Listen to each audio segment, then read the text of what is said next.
ದಣಿಯು ಎರಗಲು ನೋಡಿ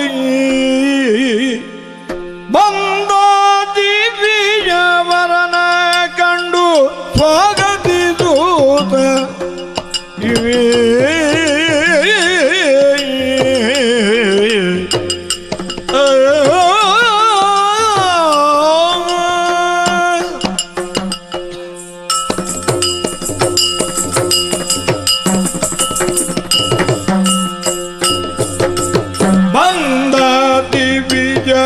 ವರನ ಕಂಡು ಚಂದದಿಂದ ಸ್ವಾಗತಿ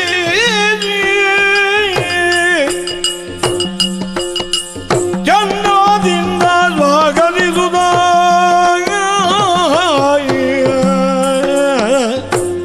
ಎಂದ ಸುರರ ಕೂಡು ತಿಲ್ಲಿ ಬಂದು ದೇಶಕ್ಕೆ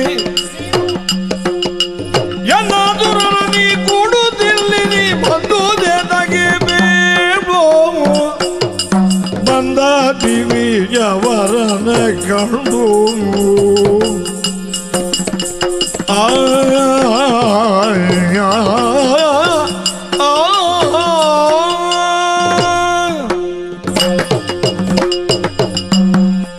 ಇಂದ್ರ, ದಿವಿಜಲೋಕದ ಅಧಿಪನಾದಂತಹ ನೀನು ಸುಮನ ಸೌರಾತವನ್ನೆಲ್ಲ ಜೊತೆಗಿಟ್ಟುಕೊಂಡು ನನ್ನನ್ನು ಕಾಣುವುದಕ್ಕಾಗಿ ಇಲ್ಲಿಗೆ ಆಗಮಿಸಿದೆಯಲ್ಲ. ನಿಜ. ಧ್ಯಾನಸ್ಥನಾಗಿದ್ದಂತಹ ನಾನು ನಿನ್ನ ಆಗಮನವನ್ನರಿತು ಒಮ್ಮಿಂದೊಮ್ಮೆಲೆ ಎದ್ದಿದ್ರು ಬಂದಿದ್ದೇನೆ. ಇಂದ್ರ, ಭೋಗ ಭೂಮಿಯ ಅಧಿಕಾರಿಯಾದಂತಹ ನೀನು ಸದಾ ಸರ್ವದಾ ಸುಖ ಸಂತೋಷವನ್ನು ಅನುಭವಿಸುತ್ತಾ ಬದುಕಬೇಕಾದವನು. ಶತಮುಖಗಳನ್ನೆಸಗಿದ ಫಲಸ್ವರೂಪವಾಗಿಯೇ ಪಡೆದಂತಹ ನಾಕದ ಅಧಿಕಾರ ಒಂದು ಮನ್ವಂತರದ ತನಕ ನಿನಗೆ ಸ್ಥಿರವಾದದ್ದು. ನಿಜ.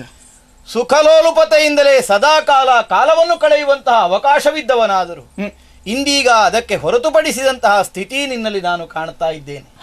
ನಿನ್ನ ಮುಖದಲ್ಲಿ ತೇಜಸ್ಸಿಲ್ಲ, ಯಾವುದೋ ಒಂದು ಚಿಂತೆ ನಿನ್ನನ್ನು ಆವರಿಸಿಕೊಂಡಿದೆ ಅನ್ನುವುದು ನಿನ್ನ ಮುಖಾವಲೋಕನದಿಂದಲೇ ನನಗೆ ಸ್ಪಷ್ಟವಾಗುತ್ತದೆ. ಇಂದ್ರ, ಮೂರು ಲೋಕಗಳ ಧರ್ಮಕರ್ಮವನ್ನು ವಿಚಾರಿಸಬೇಕಾದಂತಹ ಹೊಣೆಯನ್ನು ಹೊಂದಿದ ನೀನು ಹೀಗೆ ವಿಷಣ್ಣವದನಾಗಿರುವುದೂ ನನಗಷ್ಟು ಸರಿ ಕಾಣಿಸುವುದಿಲ್ಲ. ಏನಾಯಿತು ನಿನಗೆ? ಯಾಕೆ ನಿನ್ನ ದುಃಖ? ಹೇಳಯ್ಯ.